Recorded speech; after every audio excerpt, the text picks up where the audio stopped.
And we've got to move the conversation offline, Yes. out of that sphere. Praise because- the yes. Say it again for the people in the back. Yes.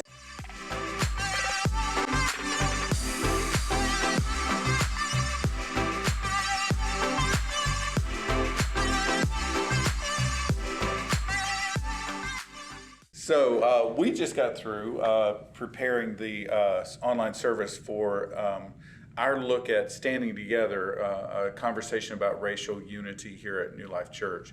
And so we wanted to give you some idea about how all that came about. So I'll talk from my vantage point first, and then we'll get there. When the Ahmaud Arbery situation happened, if I can speak just freely here, I watched that video, and I'm like, I was so overwhelmed by the fact that I don't mean to be incendiary, but they hunted that boy, and that's what that looks like.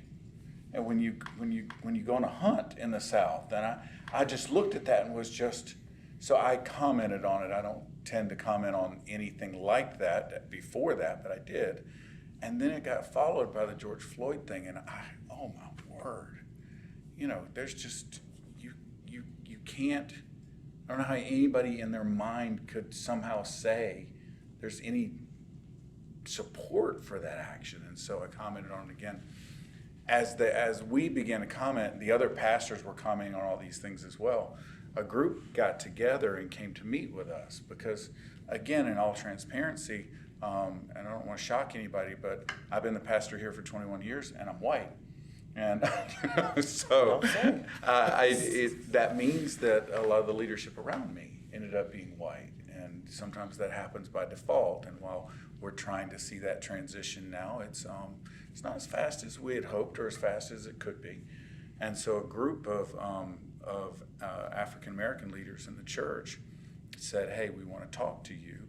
And I believe you were part of the conversation with BJ and Jeff and coming in, and so we set a meeting, not because we needed to settle down this group in our church, but because when we saw the group, we're like, dude, we love these guys, and whatever they want to say to us, we want to hear it, we want to understand it. So a meeting formed. Now, prior to that meeting, I think there were some other more organic conversations going on. But in that meeting, we just wrestled through, how do we as a church begin to address this? And it's very complicated because, that needed to be about a 6-8 hours session, because just our conversation about it was, how long did that last? Several hours. Yeah, it was. So We were all of us, hungry. That's exactly right. I'm hungry now because we've been in here for so long. But it really progressed, and so we came out with something that we're hoping really touches people that you've seen this past week. And so at any rate, that's how it started with me. And I, from that point, I was given a set of curriculum. And so I just started reading through all the curriculum. So I'm probably on book 8 or 10 since going through all this stuff. And some of these things are 25 hours long, and because I'm listening to most of them, not reading them. But it's I don't know. This has been an enlightening process for me. So now you were there in the first meeting, and how did all that go for you? And by the time we got to here, I was excited at the opportunity to take what people were processing, because I was processing it all myself personally, but to be able to have people from the congregation go, this is how we feel, now what do we do with it? Right. And the confidence that they had to come to the church, to come to leadership and say, we want to see this fully addressed, and we want you to know this is how the people that are sitting in the pews feel. Right. I thought that was really encouraging, because it's not the case everywhere. And for folks to feel like they were taking a risk, right, saying I'm putting my heart out there, and my prayer is that I'm heard. And so I'm really proud of the church responding in the way that we have to this.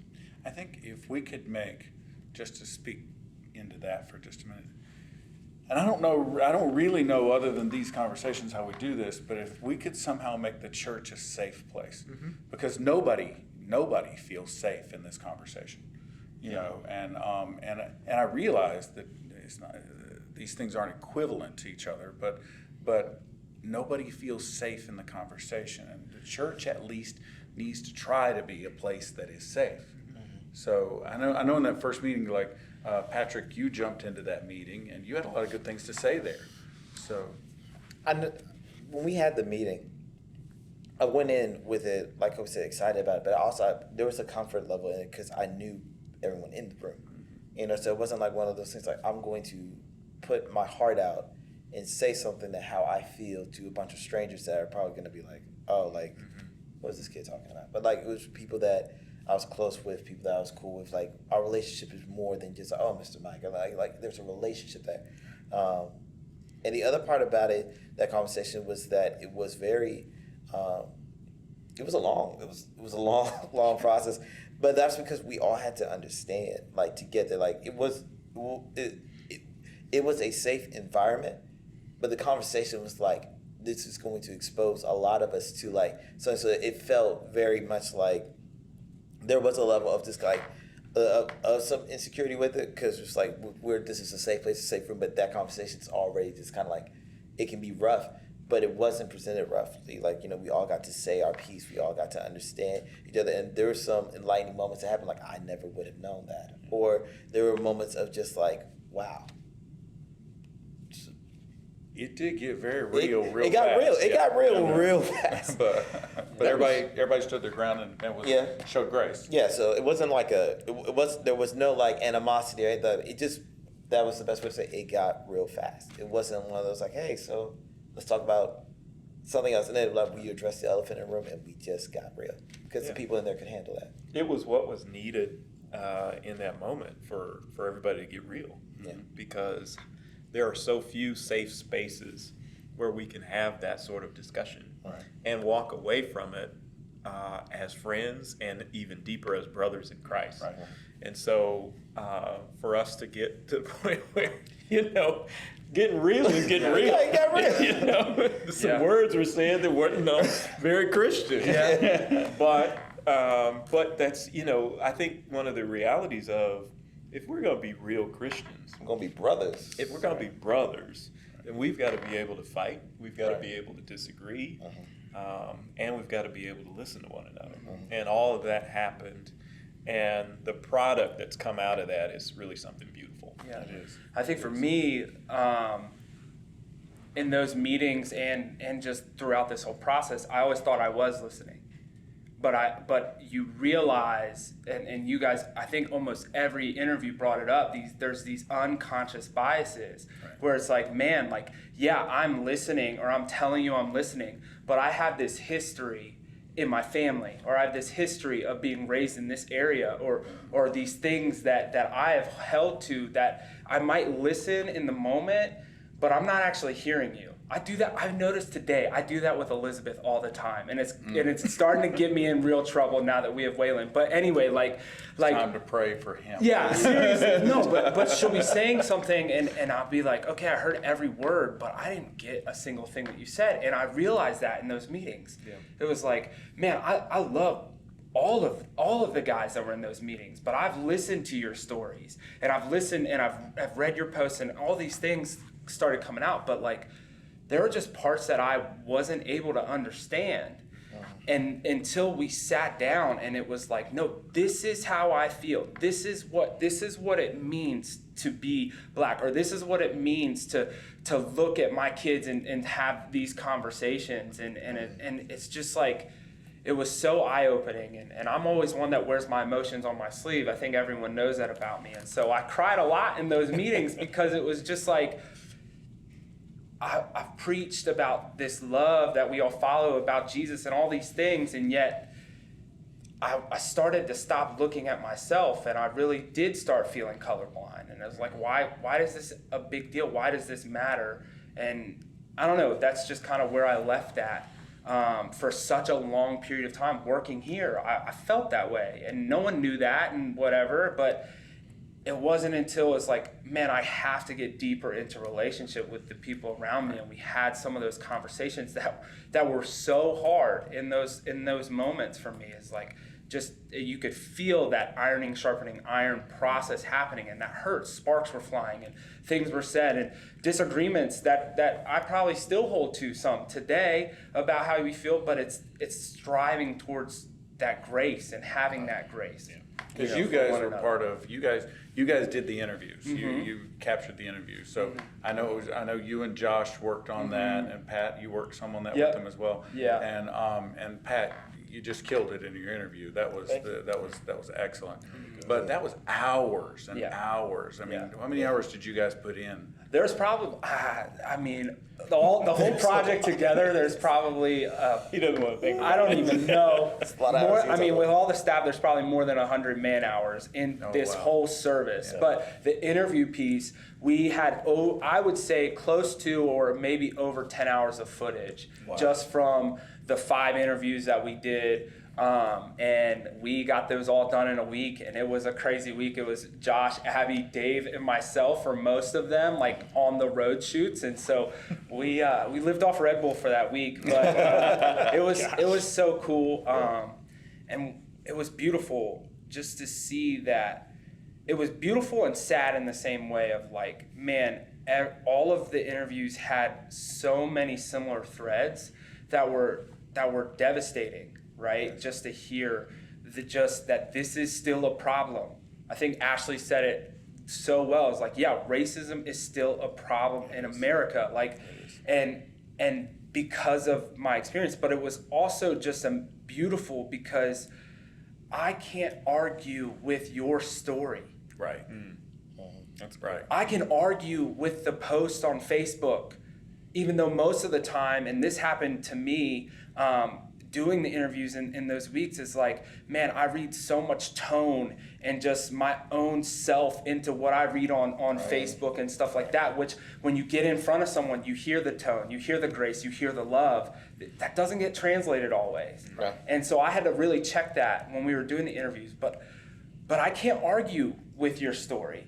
I can't argue with BJ and Candace and their relationship and their marriage that they have on, being an interracial couple. I can't argue with the things that Jen and Jeff have gone through working inside the church and being outside the church. Like, I can sit and I can listen and I can learn and I can and if I want to be more like Jesus, I will listen and I'll learn and then I'll act. Because I'll stand with you or I'll stand up for you in moments where people don't always understand. It was pretty clear in that first meeting that we had to figure out how to tell stories for this reason. Yeah. And it took hours and hours of you guys capturing and then honing that down and editing it to get it where it is. And again, if you want to see the entire interviews, they're available on our YouTube channel. But it was clear that people had to hear the stories. Because you're right.